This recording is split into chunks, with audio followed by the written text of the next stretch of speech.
నమస్కారం అండి, అందరూ బాగున్నారా? ఈ రోజు ఇంకొక వంటతో మీ ముందుకు వచ్చేసి అదేంటంటే మామిడికాయ పచ్చడి అండి. దీనికి కావాల్సిన పదార్థాలు వచ్చేసి ఒక మామిడికాయ, పెద్ద సైజు మామిడికాయ తీసుకున్నాను.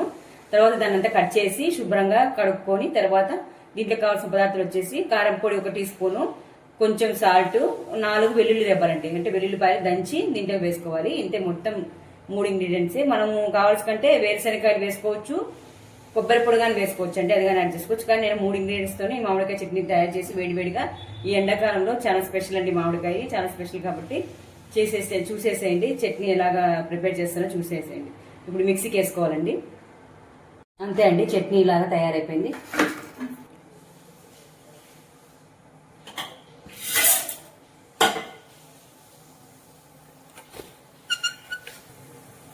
జీలకర్ర, పోపు అంతా వేసుకుని సరిపోతుంది. తర్వాత కొంచెం పసుపు వేసుకోవాలండి.